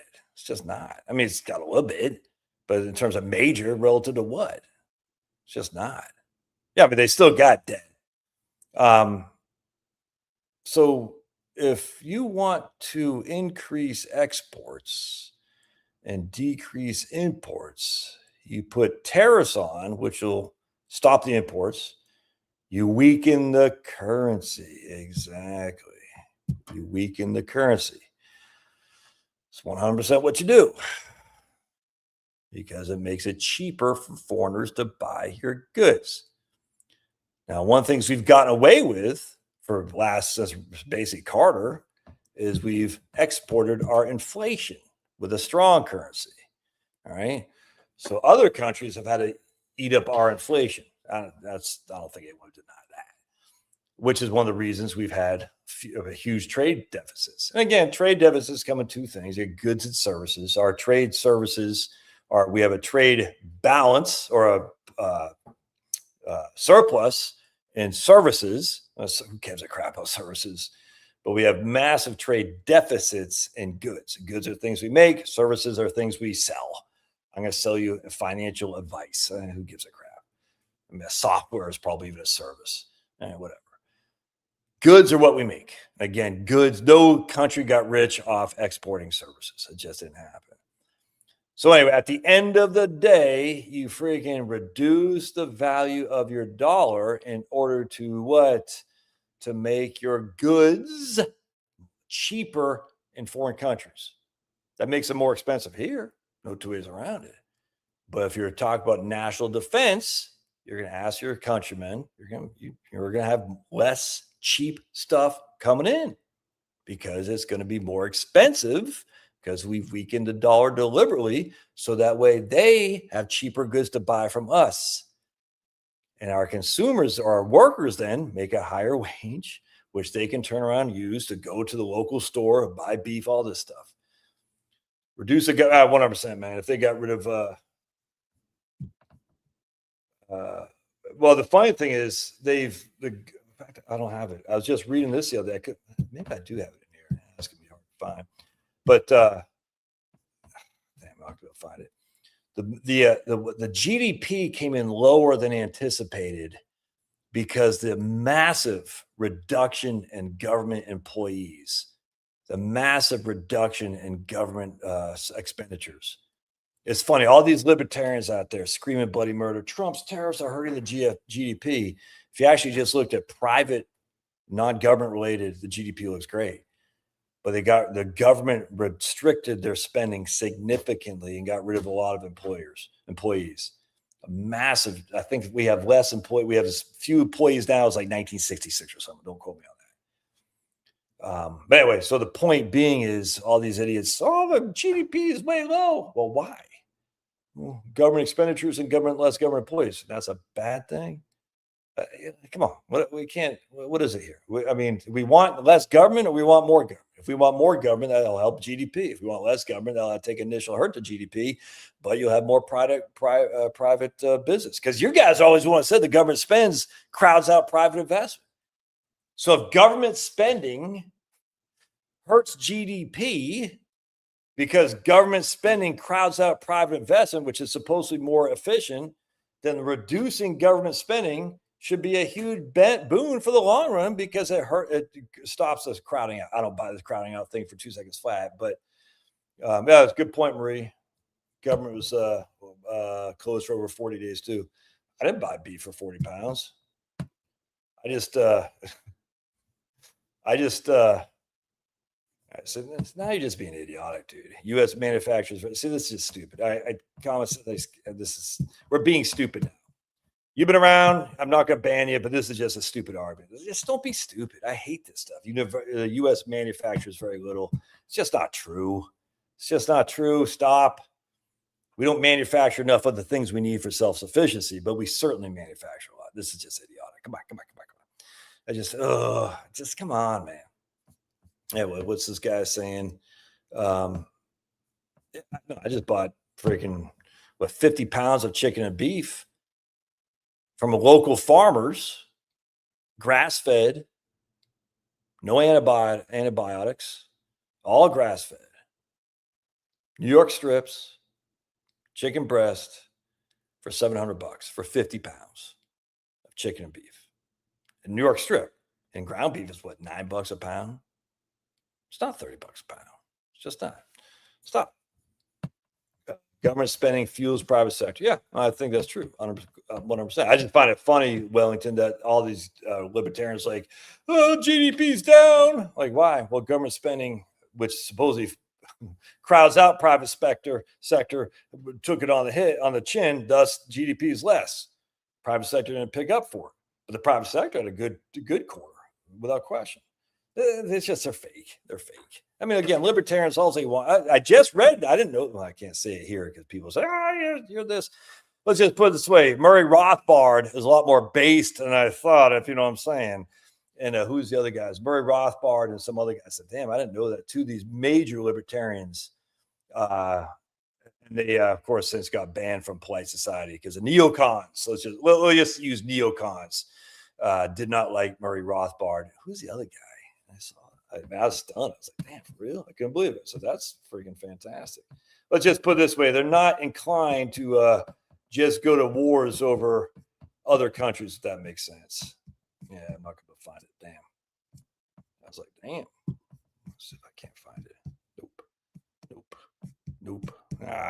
Anyway, I was like, whoa, Murray Rothbard. Man, who's the other guy? I can't believe I can't remember that. Well, I don't remember. Replies not in here. Oh boy. Anyway, all right. So let's see here. Just don't be stupid. I don't mind people disagreeing with me, but just come on, come up with real stuff. This is embarrassing. It's kind of like my man here talking about Barings Bank this right here led to the freaking money contraction in 1893. Barings Bank happened in 1890. Just come on.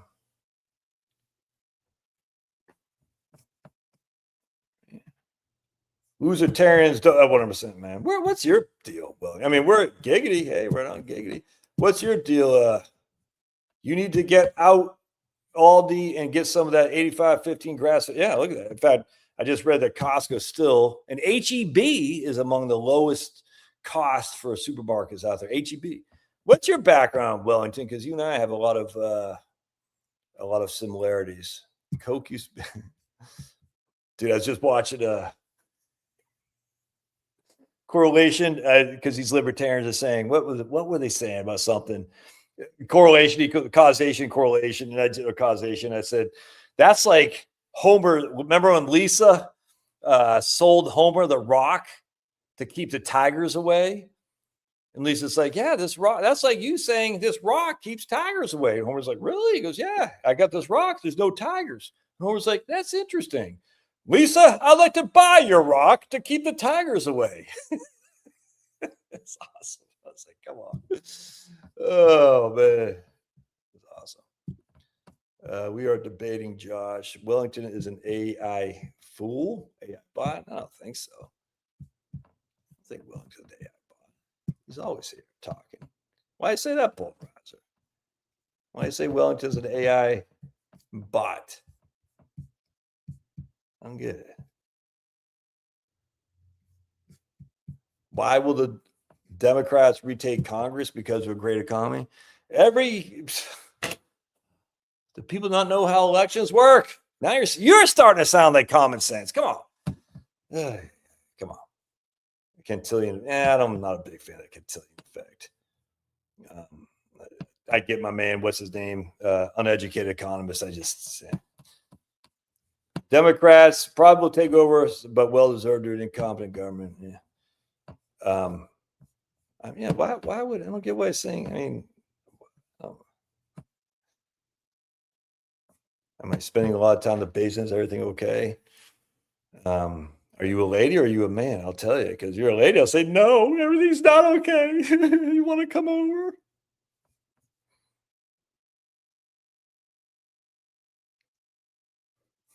I had a lot in common with him.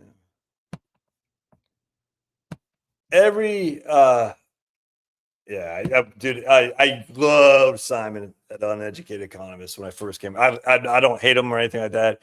Every single video that pops up my feed by that guy it's over. He's been saying that for years. It's like Peter Schiff, the Peter Schiff stuff. I'm like, oh God, David Stockman. It's the same stuff over and over and over and over again. I'm just like, Simon, come on, man. You're falling for this crap.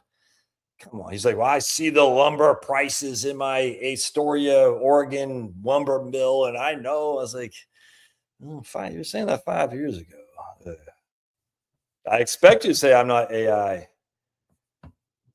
Peter Schiff. Oh, good. Anyway, so what happens in elections, I can get out of here, is that off-year elections always go against the party in power. I mean, no one denied. I mean, this like 94 went against Clinton.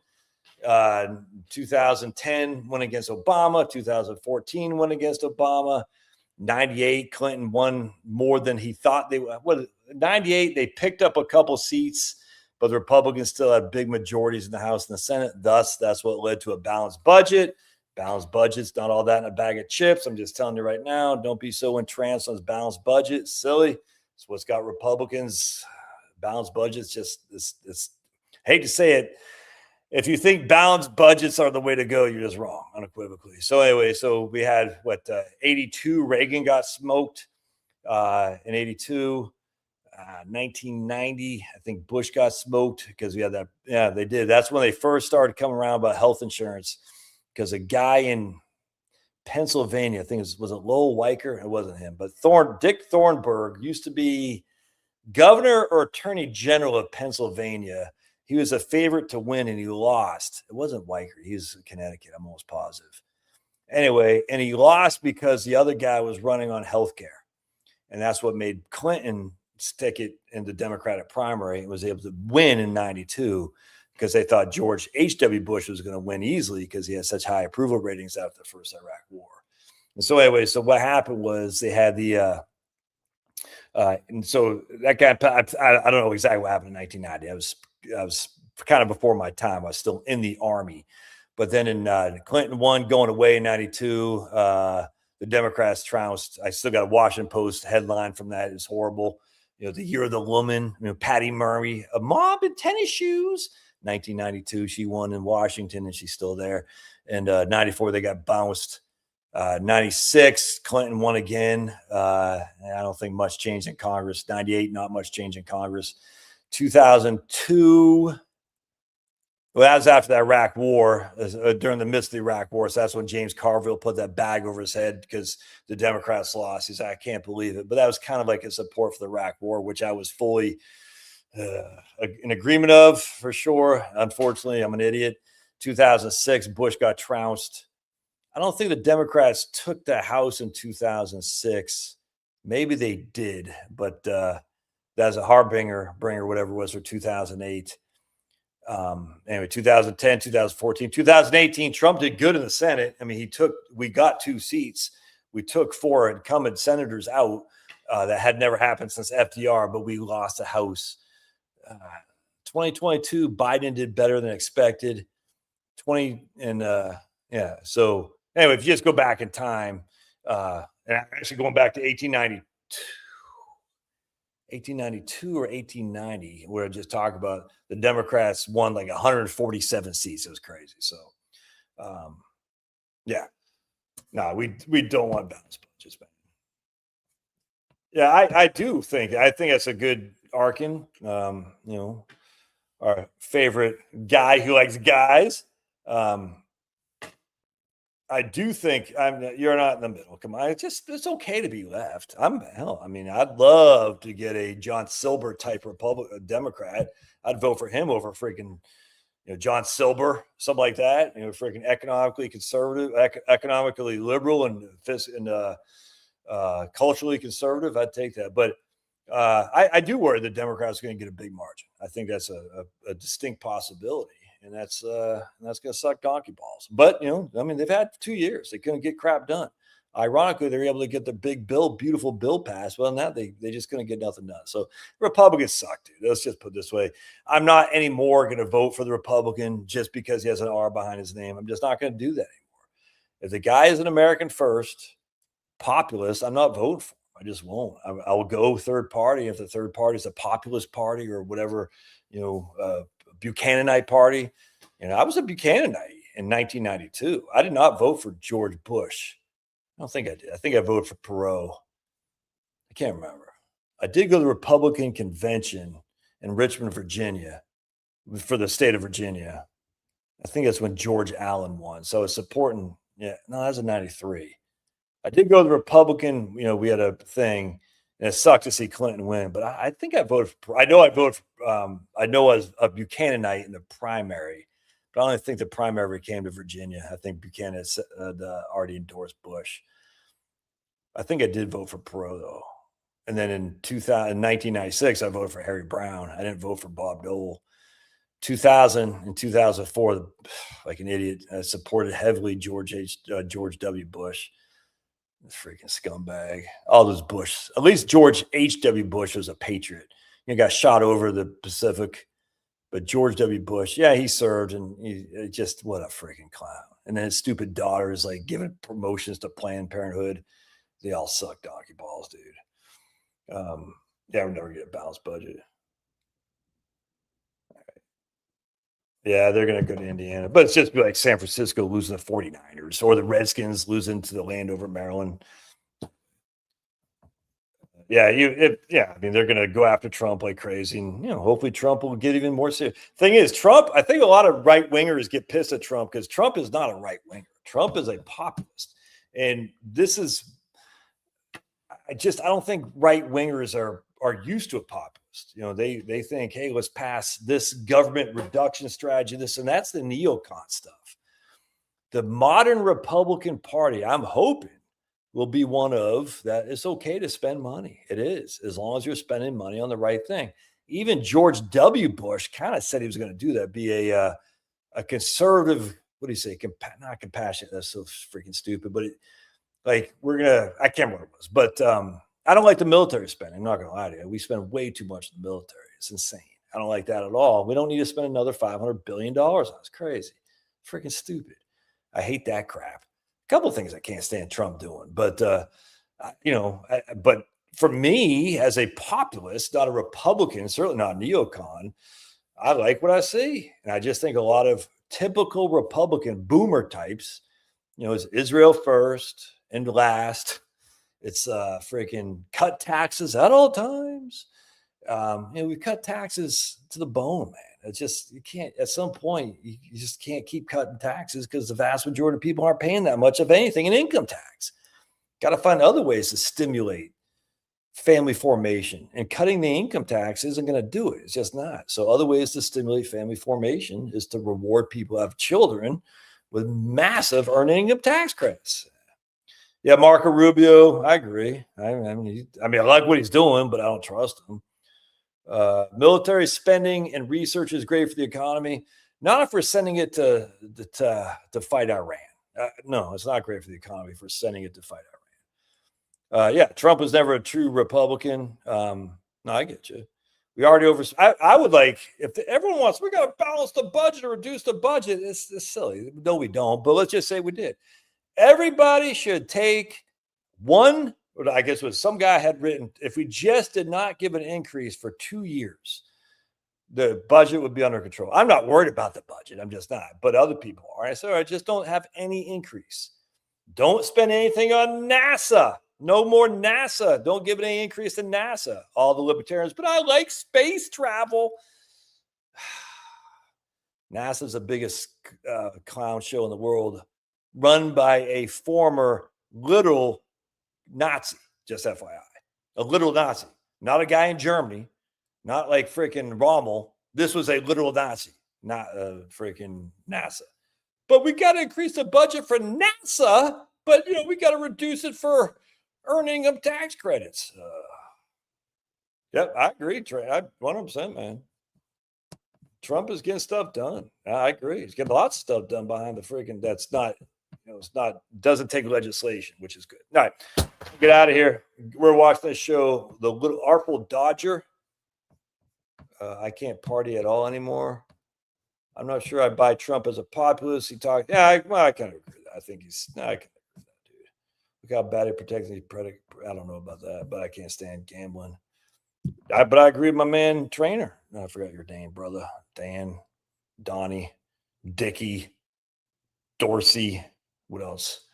I remember when I was in 8th grade, there was some hot chick named Darcy I was in love with. Darcy, I can't remember her last name. I was like, oh my goodness, Darcy. I wonder what she's doing now. She's probably looking at me saying, Josh, I'm on your YouTube channel. You want to go back out? That's what they all say. Come on, man. No, you didn't. Armin. Oh, you do like man, obviously. Never heard that before. I was a right-winger Reaganite until Mitt Romney came around, and he was too right-wing for me. I was right-wing until freaking McCain came around. He drove me out of the party. Dude, we've heard this. I was a right-winger until Bob Dole. Oh, my God. We've heard this so many times. It's so freaking stupid. Just stop. Dude, it's a crazy thing. I was a right-winger until... and we never hear, well, man, we kind of do now. Yeah, Mittens. Now we're seeing it from the neocons. I was a left winger until they didn't. What was the thing? Until they started allowing certain religious people to get harassed on campus. I'm like, well, that's not good. But where were you when all the anti-white harassment? You guys didn't say crap when there's anti-white harassment. Why all of a sudden now? Because it's your people getting harassed. I agree. I defend my people too, but you certainly weren't on the right trying to stop anti-white harassment. I was until October 7th, I was a liberal. Like, okay. And now October 7th comes around and you're like, okay. So freaking dumb. Of course, Republicans and Mike Huckabee. Yes. Israel first, Israel last. I'm like, what is it with Israel, man? It's the weirdest thing. Like, you guys do this deliberately just to get people fired up because it's so stupid. We got to go to Iran. And freaking, what's that guy's name? Mark Levin. Tick, tick, tick. I'm like, oh, God, you just want people to hurt. These guys are scumbags. Yeah, I can't wait for hockey tomorrow. We're going to watch it, dude. I was a far left Democrat. I mean, literally, as a communist, unequivocally. I was raised by communists. I was a far lefty until I went in the army. And I got to go to some countries I thought I was poor. And I went to some of these countries and said, man, maybe we got it better off than I thought. And I said, maybe America isn't as bad as I thought. You go to Panama and Honduras and even Germany. It's like, I was like, this isn't America. America's pretty good. I freaking loved it, man. So I'm 100% America. Well, if you're not a lefty, why are you saying stupid stuff, dude? Come on, common sense. You've been around for a while. You've been around these parts for a while. Don't say stupid stuff. Why you gotta say China's selling their bonds? And I say, well, it doesn't affect the impact. And they say, well, the price of the dollar is crashing. Common sense. I need you to be on your game, man. I need you to be on your game. That's not on your game. I was born in Hong Kong. I know better than to be a communist. That my family. Yeah, what I'm saying. You're the one saying nonsense. Common sense. Common sense has always been a rabble rouser. He always says, but you're wrong, Josh. And that's okay. I don't mind people disagreeing. I just don't want friggin' people saying stupid stuff like common sense. If you're going to put your thing in your name as common sense, we want you to have common sense. Anyway, I'm just joking. All right, I get out of here. Everybody relax. I'm just goofing on everybody. It's okay. We'll see if common sense comes back next week. If he can take a joke. I bet he can't. He'll probably email me. You really hurt me. You still are, Josh. I think you're a radical who loves dictators like Putin. Yeah, Franco. Yeah, I'll take some Franco. I'll take some Pinochet, unequivocally. Yeah, Putin. I just don't trust him. KGB. It's hard for me to trust a KGB guy. That's commie. Yeah, I'll take a Franco. Hell, I'll take a Mussolini if we need to, unequivocally. Do people not realize what we're facing on the left? You not see that one guy get killed in the streets of France? The left isn't, we're not going to beat the left with tax cuts. We're going to beat the left with force. And one of the ways we gather force is by making America more prosperous and making our middle class more prosperous, even if it means essentially making the rich not so rich. I know that's crazy. It's going to hurt the neocons, but it's okay. We're going to get by. Anyway, it's all good. People shouldn't take the internet too seriously. How dare you? All right, out of here. God bless everybody. We'll see you around these parts next week.